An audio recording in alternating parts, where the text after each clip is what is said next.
말씀을 볼게요. 미가서 5장 1절에서 15절입니다. 미가서 5장 1절에서 15절. 글자가 커졌습니다. 감사합니다. 자, 한 절씩 교대로 읽겠습니다. 딸 군대여, 너는 때를 모을지어다. 그들이 우리를 애워쌌으니 막대기로 이스라엘 재판자의 뺨을 치리로다. 베들레헴 에브라다야, 너는 유다 족속 중에 작을지라도 이스라엘을 다스릴 자가 내게서 내게로 나올 것이라. 그의 근본은 상고의 영원에 있느니라. 그러므로 여인이 해산하기까지 그들을 붙여 두시겠고 그 후에는 그의 형제 가운데에 남은 자가 이스라엘 자손에게로 돌아오리니 그가 여호와의 능력과 그의 하나님 여호와의 이름의 위엄을 의지하고 서서 목축하니 그들이 거주할 것이라. 이제 창대하여 땅 끝까지 미치리라. 이 사람은 평강이 될 것이라. 아수르 사람이 우리 땅에 들어와서 우리 궁들을 밟을 때에는 우리가 7 목자와 8 군왕을 일으켜 그를 치리니 그들이 칼로 아수르 땅을 황폐하게 하며 니무롯 땅 어기를 황폐하게 하리라. 아수르 사람이 우리 땅에 들어와서 우리 지경을 밟을 때에는 그가 우리를 그에게서 건져내리라. 야곱의 남은 자는 많은 백성 가운데 있으리니 그들은 여호와께로부터 내리는 이슬 같고 풀이에 내리는 단비 같아서 사람을 기다리지 아니하며 인생을 기다리지 아니할 것이며 야곱의 남은 자는 여러 나라 가운데 많은 백성 가운데 있으리니 그들은 숲풀의 짐승들 중에 사자 같고 양떼 중에 젊은 사자 같아서 만일 그가 지나간즉 밟고 찢으리니 능히 구원할 자가 없을 것이라. 내 손이 내 대적들 위에 들려서 내 모든 원수를 진멸하기를 바라노라. 여호와께서 이르시되 그날에 이르러는 내가 내 군마를 내 가운데서 멸절하며 내 병거를 부수며 내 땅의 성읍들을 멸하며 내 모든 견고한 성을 무너뜨릴 것이며 내가 또 복수를 내 손에서 끊으리니 내게 다시는 점쟁이가 없게 될 것이며 내가 내게 새긴 우상과 주상을 너희 가운데에서 멸절하리니 내가 내 손으로 만든 것을 다시는 섬기지 아니하리라. 내가 또 내 아세라 목상을 너희 가운데에서 빼버리고 내 성읍들을 멸할 것이며 같이 읽습니다. 내가 또 진노와 분노로 순종하지 아니한 나라에 갚으리라 하셨느니라. 아멘. 자, 오늘 말씀은 여호와를 영원히 다스리신다 제목으로 말씀 나누겠는데요. 부제는 하나님의 은혜의 희망을 두자. 하나님의 은혜의 희망을 두자. 라는 그러한 주제를 가지고 말씀 좀 생각해 보겠습니다. 여러분, 오늘 한 해의 마지막 날이죠. 마지막 주일입니다. 죄송합니다. 마지막 주일이에요. 한 해를 돌아보면서 여러분들이 어떤 생각이 좀 듭니까? 오르막 내리막이 너무 많은 한 해였다. 이런 생각이 좀 들진 않습니까? 아마도 감사할 일들이 참 많았지만 또 솔직히 힘든 한 해였다 라고 생각하시는 분들도 있을 것 같습니다. 참 그래도 잘 견뎠다. 참 그래도 잘 막아냈다. 뭐 이렇게 견뎌냈다. 이런 어떤 생각을 하시는 분들이 좀 많을 것 같습니다. 원래는 참 많은 것들이 흔들린 해였던 것 같아요. 세계는 전쟁과 재난이 끊임없이 일어났고 나라는 마치 좀 양극화가 되어서 계속해서 좀 정치적으로 힘들었고 경제는 불안정했습니다. 환율은 계속 오르고 물가도 오르고 여러 가지 어려운 지표들이 참 많은 한 해였습니다. 우리의 삶에도 마찬가지였던 것 같아요. 여러분 어떻습니까? 여러분 계획대로 일들이 잘 풀려졌습니까? 우리의 계획대로 되지 않은 일들이 참 많았습니다. 건강은 좋지 않았고 믿었던 사람은 떠나고 힘든 일들은 해결의 실마리가 보이지 않았고 연말이 되면 우리는 이렇게 좀 자연스럽게 묻습니다. 내가 한 해 어디에다 마음을 좀 두고 살았지? 내 마음은 평안했는가? 이런 생각이 연말이 되면 드는 것입니다. 오늘 그러한 불안하고 불확실하고 내 마음이 평안이 없는 이 연말 연시에 일어났던 마음의 한복판에 주님께서는 미가서 5장을 통하여서 우리에게 말씀해 주십니다. 그 말씀을 저와 여러분들이 듣고 정말 우리의 마음의 평강이 어디서 오는가? 우리의 마음에 하나님께서 주시는 그 은혜는 어디서 오는가? 그것을 찾고 또 느끼고 또 확신하는 그러한 은혜가 여러분에게 있기를 주님의 이름으로 축복합니다. 미가서 5장은요, 좀 어두운 이야기로부터 시작합니다. 1절에 보면 그들이 우리를 애워싸고 재판장의 뺨도 치는도다. 그렇게 말하고 있습니다. 재판장이 어떤 사람입니까? 재판장은 지도자를 말합니다. 지도자가 뺨을 맞았대요. 그것은 지도력의 붕괴를 의미합니다. 이 뺨은요, 단순한 폭행이 아니에요. 공적인 모욕입니다. 권위에 대한 도전입니다. 그래서 도전이라기보다 좀 박탈이죠. 네가 누구냐? 나라의 중심이 무너지고 권위자의 지도자의 권위가 조롱받는 그러한 일들이 일어난 것입니다. 여러분, 지도자들이란 어떤 일을 합니까? 지도자들은 나라를 다스리고 정의를 실현하는 그러한 일을 해야 합니다. 그런데 미가서에 오늘 나타나는 이 지도자들은 전혀 그렇지 않았습니다. 백성들의 토지를 잘 관리하는 게 아니라 빼앗았습니다. 재판을 하는 재판장들이 돈을 주면 재판을 그들에게 입맛에 맞게 하였습니다. 그리고 예언자들이 돈을 받고 예언을 해 주었습니다. 이런 일들이 하나님의 언약으로 세워진 이 유다 나라에 버젓이 그냥 일어난 것입니다. 이 대놓고 그냥 그렇게 한 거예요. 뺨 맞은 재판장이란 이 정의가 무너진 이 나라가 수치스러운 그러한 나라인 것을 아주 대변해서 보여주는 것입니다. 너희들이 이런 일들을 행하였다라는 것을 하나님께서 진단해 주신 것입니다. 당시에 이 아수르라는 나라가 공포의 나라였습니다. 아수르의 조공을 바치고 아수르에게 잘 보여야 했어요. 그림과 동시에 또 밑에 있는 애국과도 손을 잡고 여러 가지 어떤 국제 정세에 살아남으려면 힘의 균형을 잘 보고 실제적인 그런 정치를 해야 살아남을 수 있었습니다. 그런데 그런 국제 상황 속에서 백성들은요, 외세의 그러한 영향을 받으면서 이 백성들도 하나님을 믿는 게 아니라 하나님을 신뢰하는 게 아니라 지도자들이 하나님을 신뢰하지 않고 외적인 그러한 세력을 믿고 신뢰하니까 백성들도 그들이 믿는 신들을 받아들이고 우상을 섬기고 또 아세라 목상을 섬기고 산당을 짓고 그렇게 하나님을 믿지만 하나님과 동시에 다른 것들을 계속해서 바라보며 그것을 의지했던 그러한 상황이었습니다. 여러분, 참 우리가 하나님을 신뢰하고 믿는다는 것은 눈에 보이지 않기 때문에 참 쉽지는 않습니다. 그런데 눈에 보이는 것을 신뢰하고 붙잡는 것은 그렇게 어렵진 않죠. 내가 이것을 이겨내기 위해서는 뭔가 더 큰 힘 있는 것을 붙잡아야 한다. 그것은 우리가 당연히 그냥 생각하는 것입니다. 그런데 하나님께서 그렇게 붙잡고 살아가고 있는 그 미가 시대의 지도자들에게 너희들이 붙잡고 있는 것은 지푸라기와 같다.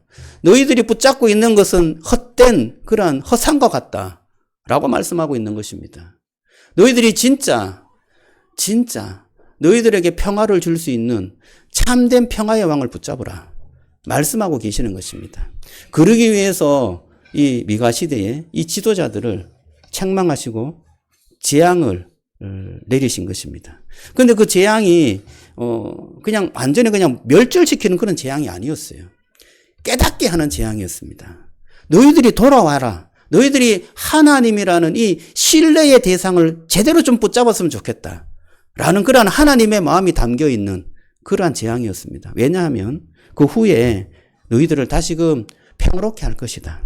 너희들에게 평화의 왕을 줄 것이다. 약속하기 때문입니다. 여러분, 우리는 어떻습니까? 우리의 삶 속에서 정말 우리가 어렵고 또 갑작스런 여러 가지 일들이 생겼을 때 무엇을 붙잡고 있는가요?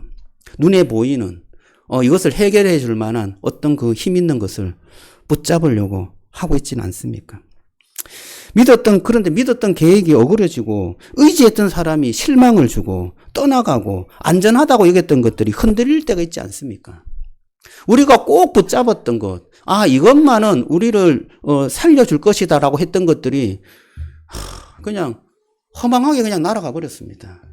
그리고 떠나가 버리고 굉장히 나에게 실망을 안겨주는 이러한 일들이 어떻습니까? 있지 않습니까? 뺨을 한 대 맞고 그냥 정신이 멍한 상태, 그 상태가 우리의 어떤 삶에 종종 일어나지 않습니까? 위기가 오면 우리는 본능적으로 더 단단한 것을 붙잡아요. 그런데 그 자체가 나쁜 것은 아닙니다. 그런데 문제는 뭐냐? 하나님을 대신해서 그 단단한 것, 그것이 나의 희망의 자리로 들어온다는 것입니다. 그 희망의 자리로 들어와서 오히려 우리의 마음을 더 절망스럽게 만들어가는 그러한 상황에서 하나님께서는 뜻밖의 말씀을 우리에게 말씀하시는데요. 미가서 5장 2절에 이런 말씀합니다. 그럼 이 말씀이 되게 유명한 말씀인데요. 제가 한번 읽어드릴게요. 베들레헴 에브라다야, 너는 유다 족속 중에 작을지라도 이스라엘을 다스릴 자가 내게서 내게로 나올 것이라. 그의 근본은 상구의 영원에 있느니라. 여러분, 베들레헴 에브라다야 이렇게 말하면서 이 베들레헴에서 뭔가 놀라운 일이 일어날 것이다 예언하는 말씀이에요. 이 베들레헴 에브라다야, 그러면서 이 베들레헴을 어떻게 말씀합니까? 너는 유다 족속 중에 어떤 곳이라고요? 작을지라도. 온 유다 족속 그 도시 중에 정말 작은 도시, 비천한 도시, 알아주지 않는 도시가 바로 베들레헴이었습니다. 그래, 너희 이 도시가 작아. 사람들이 인정해 주지 않아. 그런데 그 베들레헴 그 작은 도시에 내가 너희를 다스릴 지도자를 태어나게 할 것이다. 말씀하는 것입니다.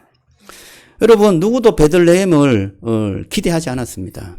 그 도시는 작고 또 종교의 중심지도 아니고 정치의 중심지도 아니고 또 거기에 제사장이 있어서 어떤 뭔가 큰 일들이 거기에 사람들이 모여서 예배를 드리는 그런 것도 아니었습니다. 아마 사람들은 다 예루살렘을 기대했을 것입니다. 예루살렘에 성전이 있고 예루살렘에 좋은 학교가 있고 예루살렘에 위대한 정치자들이 있어서 그곳에서 뭔가가 일어날 것이다. 다들 그렇게 기대하죠. 우리가 서울에 가면 서울에서 뭔가 일어날 것이다 기대하는 것처럼 그 당시의 사람도 베들레헴은 기대하지 않았습니다. 그런데 하나님께서 일하시는 방식이 이런 방식이에요. 여러분 잘 들어보세요. 하나님께서는요, 작은 곳을 택하세요. 사람들이 기대하지 않았던 자격 미달인 그곳을 하나님께서는 주목하세요. 실패했던 그 자리에 하나님께서 다시금 하나님의 일을 시작하는 것을 볼 수가 있습니다. 왜 그럴까요?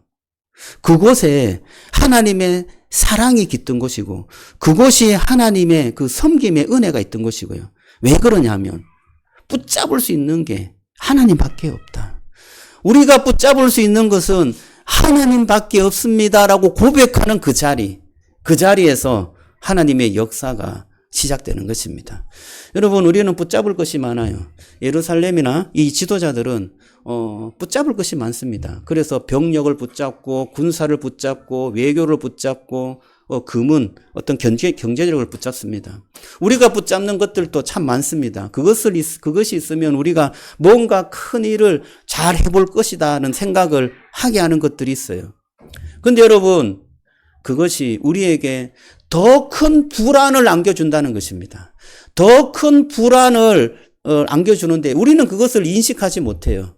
이 불안한 마음, 이 무서운 마음, 이 두려운 마음을 잠식해 줄 수 있는, 안정되게 해줄 수 있는 것은 더 큰 것, 군사가 없어서 우리는 불안해. 그러면 군사를 더 많이, 또 경제력이 없어서 불안해. 그러면 더 많은 그러한 돈과 그러한 어떤 경제력을, 또 외교력이 없어서 힘이 없어서 불안해. 그러면 또 외교력을 더 많이. 그런데 그것을 갖추고 보면 우리의 마음이 안정감이 듭니까? 그렇지 않아요. 또 불안해요. 그래서 또 더 많은 것들을 또 생각하죠. 더 많이. 그래서 계속해서 우리의 마음은 불안으로 계속해서 그것이 사라지지 않는 것입니다. 여러분, 왜 불안한 마음이 사라지지 않을까요? 우리가 취한 그것이요, 완전하지 않기 때문이에요. 완벽하지 않기 때문이에요.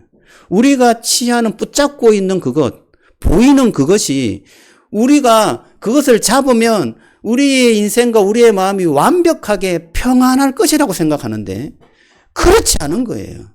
그렇게 해서 계속해서 불안한 것을 잠재우기 위해서 좀 더 불안한 것을 더 채워나가고 더 채워나가서 우리는 계속해서 불안이 멈춰지지 않는 것입니다. 여러분, 주님께서는 그 불안한 요소들을 이제는 치워버리고 정말 안전하고 정말 너희들의 마음에 평강을 줄 수 있는 그것을 붙잡아라. 영원한 것을 붙잡아라. 정말 완벽한, 너희 마음에 완벽한 그 평안을 줄 수 있는 그 왕을 붙잡아라 말씀하십니다. 여러분, 여기에 베들레헴은 작은 도시라고 했고요. 에브라다라는 말이 있는데 이 에브라다는 그 도시의 옛 이름입니다. 풍성함, 결실이라는 뜻이 있어요. 그러니까 이 베들레헴 에브라다는 작지만 열매 맺는 장소였던 것입니다. 작지만 열매 맺는 곳. 그것이 어딜까요? 우리는 크고 화려한 곳이 열매를 맺는다고 하는데 작은 곳에서 열매를 맺는다. 작은 곳에서 하나님이 다스리는 그 사람을 배출하겠다. 말씀하고 있는 것입니다. 여러분, 이곳은 기억의 장소예요. 베들레헴은 다윗이 태어난 다윗의 고향이었습니다. 다윗도 이 베들레헴에서 태어났어요. 아주 작은 마을, 기억하지 않는 곳에서 누가 태어났습니까? 위대한 왕이 태어났죠.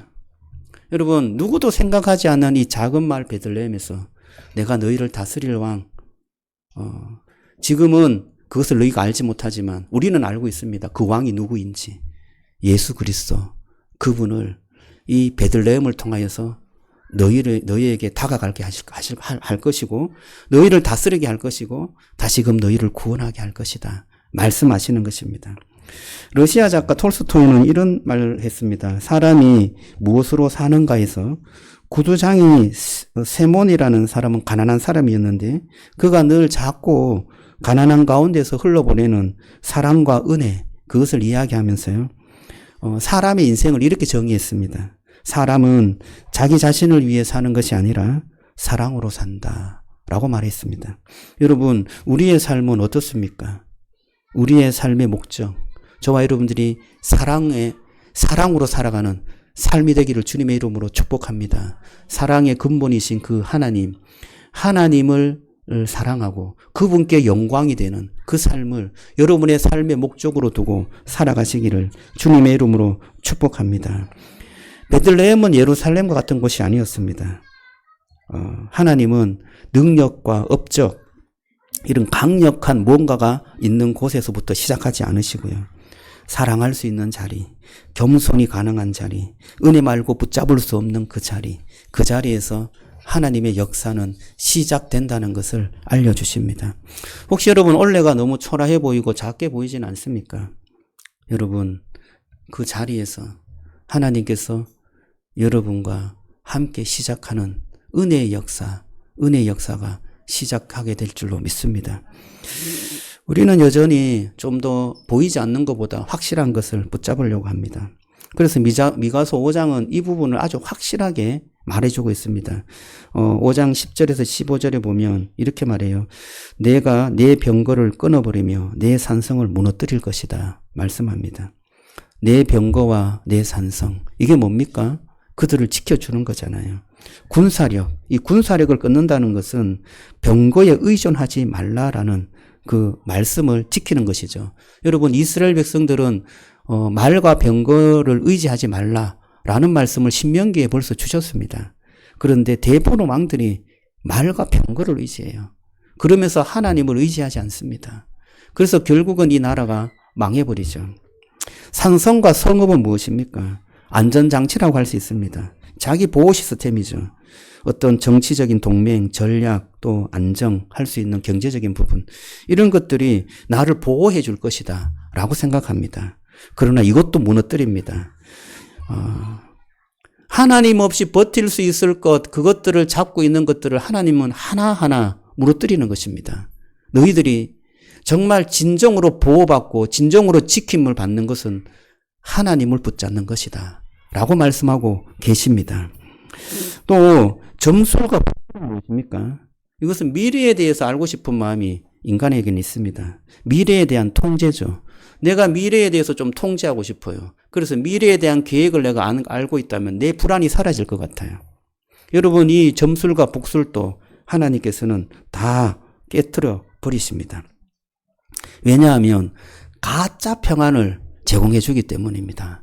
이들이 뭔가 미래에 대해서 알려주는 건 이게 나를 평안하게 할 것 같은데요. 결국에는 더욱더 많은 것을 알고 싶어 해요. 조금 알았으면 조금 더 많은 것, 조금 더한 것. 결국에는 우리의 마음은 계속해서 불안해지는 것입니다. 하나님으로 인하여서 기다리는 그 믿음이 우리 속에는 사라져 버렸어요. 하나님께서 우리와 함께 하실 때 저와 여러분들의 미래는 평안한 은혜의 청사진이 그려질 줄로 믿습니다. 하나님께서 우리의 미래를 그려주시는 거예요. 그래서 우리는 하나님을 신뢰하고 나갈 때 우리의 미래는 밝은 미래가 되는 것입니다. 그런데 계속해서 점술과 복술을 의지하게 되면 하나님을 의지하는 마음은 사라지고 점술과 복술을 인하여서 우리의 미래가 어떻다는 것을 알고 살아가기를 원하는 그 마음으로 살게 된다는 것입니다. 여러분, 그 점술과 복술이 뭐예요? 이 시대에 우리는 점쟁이를 찾아가진 않습니다. 그런데 찾아가는 게 있어요. 우리의 미래를 결정할 만한 그 무엇을 자꾸 찾으려고 합니다. 여러분, 저와 여러분들의 마음에 미래를 결정할 수 있는 유일한 분은 하나님이신 줄로 믿습니다. 그 하나님을 신뢰하고 나갈 때 우리는 우리의 미래가 걱정하지 않을 수 있고 정말 주님께서 주시는 그 평안함으로 마음의 평강을 회복하고 하나님의 은혜가 회복되어서 미래에 대한 불안감이 사라지는 축복을 누리게 될 줄로 믿습니다.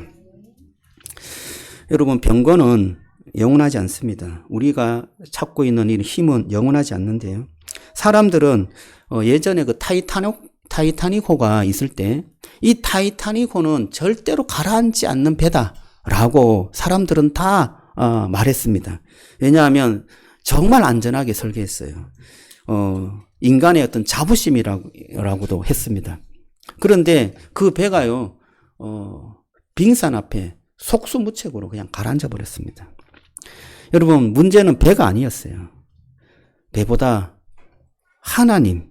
하나님을 신뢰하는 것이 아니라 인간이 다른 것을 더 신뢰하고 믿었다는 것, 그것입니다. 여러분, 타이타닉호는 절대로 안전하다고 믿었던 그 모든 신뢰가 여러분 차가운 바다로 그냥 다 가라앉아 버렸습니다. 여러분, 세상에 믿을 것이 무엇입니까?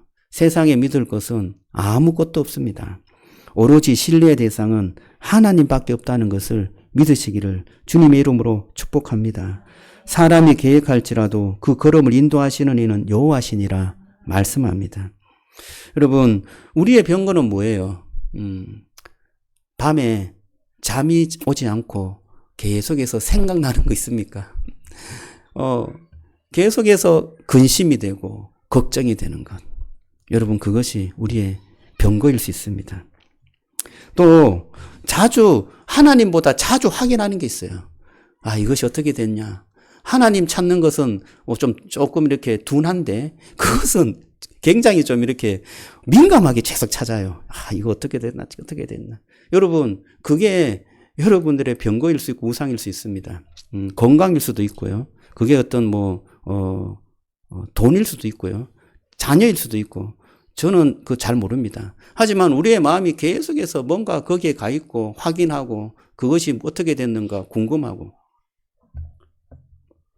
여러분, 주님이 저와 여러분들의 마음에 가장 자주 찾는 그러한 사랑스러운 대상이 되기를 주님의 이름으로 축복합니다.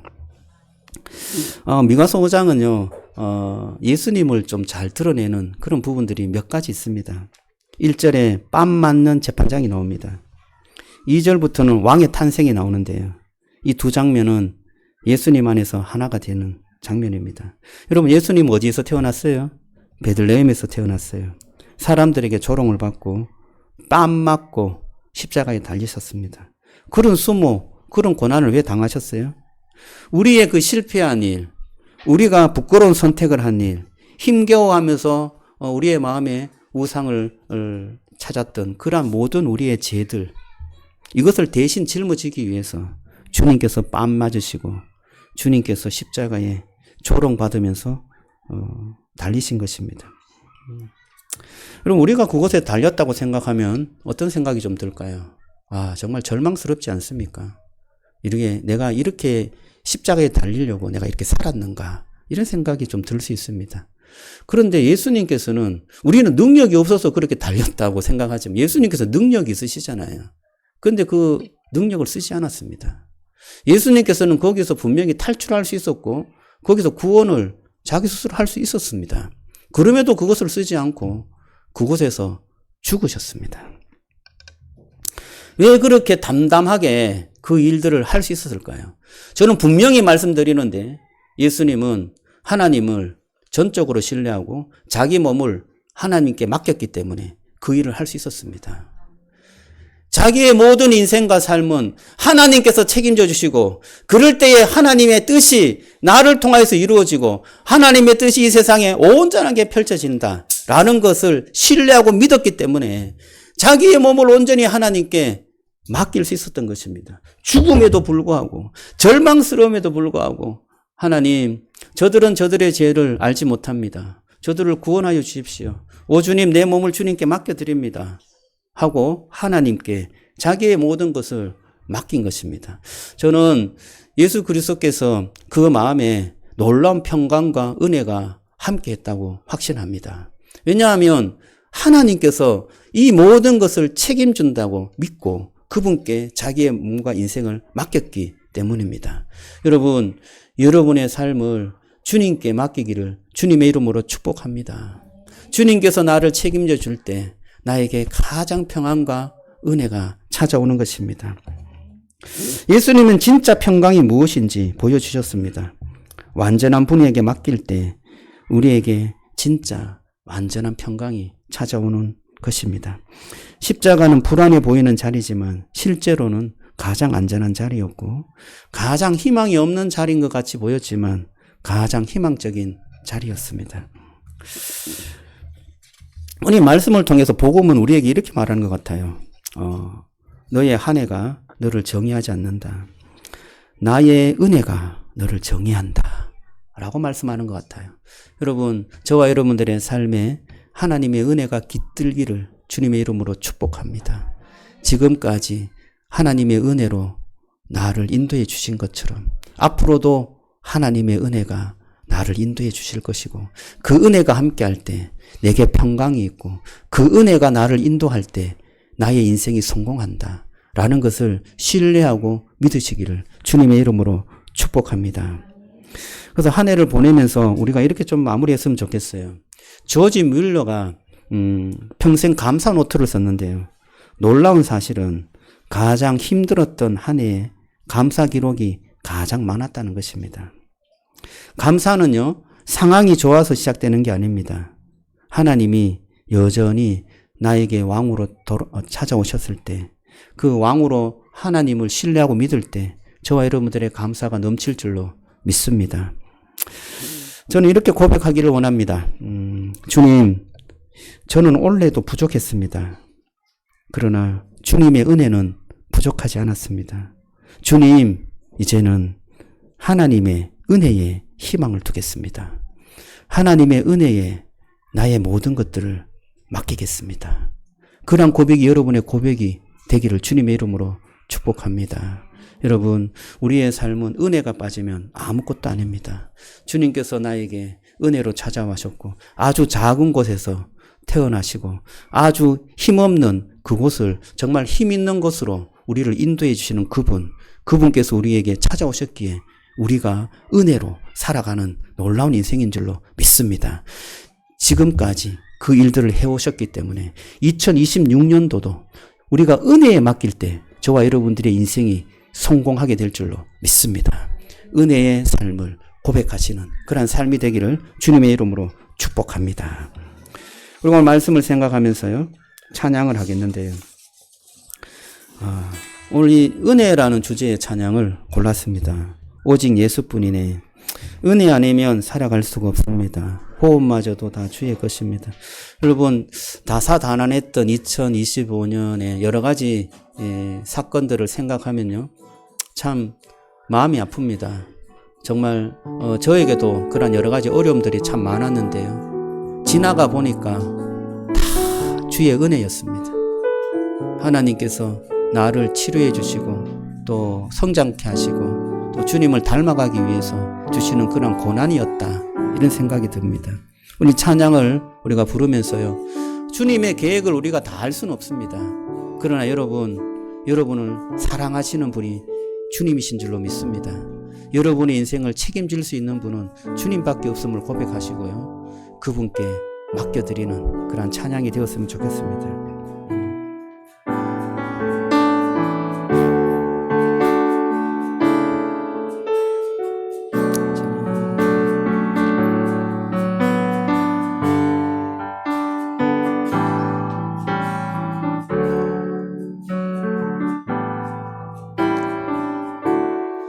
은혜 아니면 살아갈 수가 없네.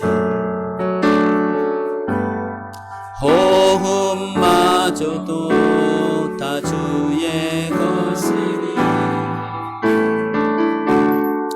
세상 평안과 위로 내게 없어. 예수, 오직 예수뿐이네. 은혜 아니면 살아갈 수가. 나의 모든 것 다 주께 맡기니 참된 평안과 위로 내게 주신 주 예수, 오직 예수뿐. 크신 계획 다 볼 수 없습니다.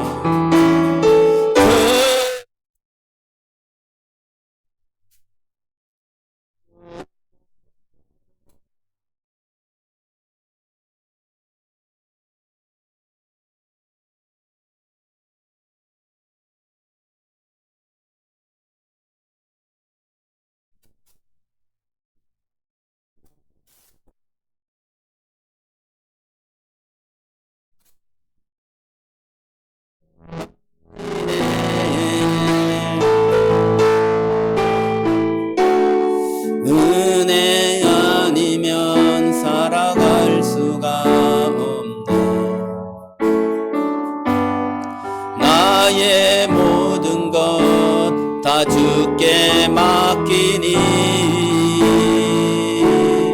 참된 평안과 위로 내게 주신 주 예수, 오직 예수뿐. 크신 계획 다 볼 수 없고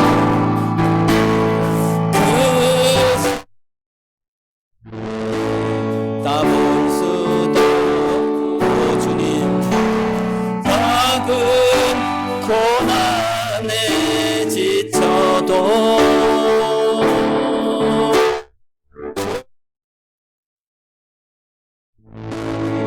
나의 모든 삶 견디게 하시네. 은혜 아니면 살아갈 수가 없네. 나의 모든 것 다 주께 맡기니 참된 평안과 위로 내게 주신 주 예수, 오직 예수뿐이네. 우리 옆에 있는 찬양하겠습니다. 우리가 한 해를 또 돌아보면서 고백했으면 좋겠어요. 내가 누려왔던 모든 것들이, 내가 지내왔던 모든 시간이, 내가 걸어왔던 모든 순간이 당연한 것 아니라 은혜였습니다. 여러 가지 일상의 모든 생활들도 주께서 은혜를 주셨어요. 우리가 그것을 고백했으면 좋겠습니다. 지나가 보니까 다 은혜였어요. 그때는 어렵고 왜 이런 일이 생겼는지 알 수 없는데 하나님의 은혜가 그 속에 있었습니다. 우리가 그것을 고백하면서요, 주님의 은혜에 내 삶을 맡기겠습니다 고백하면 좋겠습니다.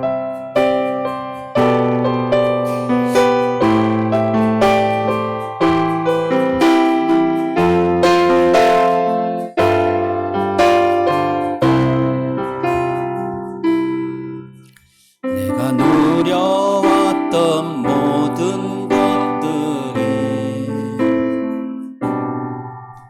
내가 지나왔던 모든 시간이,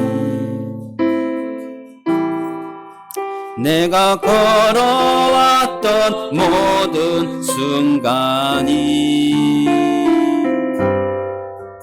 당연한 것 아니라 은혜였어. 아침 해가 뜨고 저녁에 노을, 봄의 꽃향기와 가을의 열매, 변하는 계절의 모든 순간이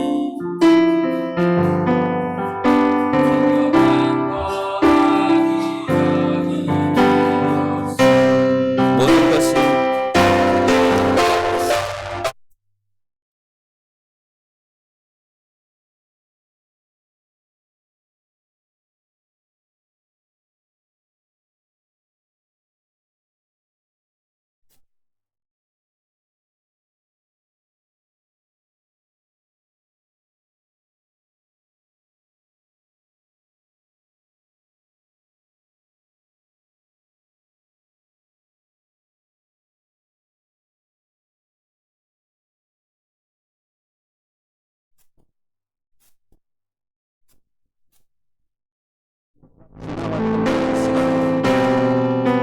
내가 지나왔던 모든 시간, 주님,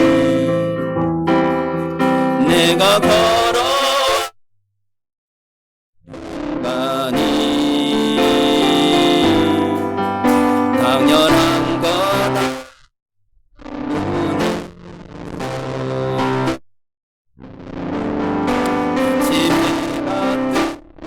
저녁에 노을, 봄의 꽃향기와 가을의 열매, 변하는 계절의 모든 순간이 당연한 거다.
우리 시간에 기도하기를 원합니다. 주님, 상황은 변하지 않았지만 우리의 삶을 주님의 은혜 아래 내놓기를 원합니다. 주님께서 우리를 지켜주시고 모든 것을 인도해 주신 그 은혜가 아니면 우리가 살 수가 없습니다.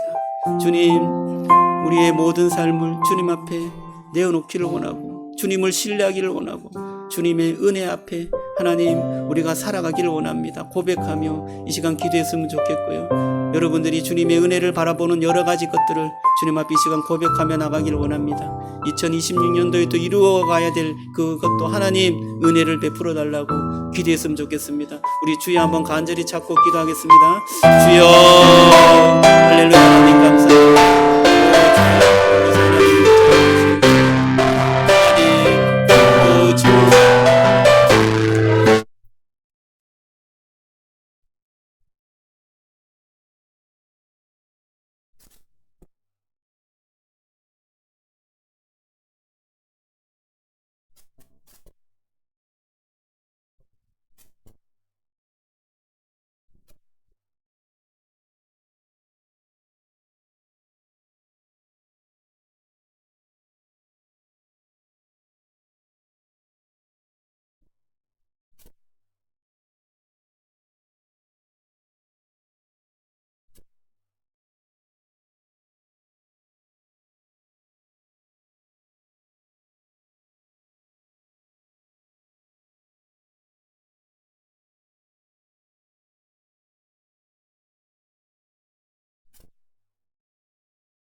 하나님 감사합니다. 주님 은혜가 아니고서는 설명할 수 없는 것이 우리의 인생인 줄로 믿습니다.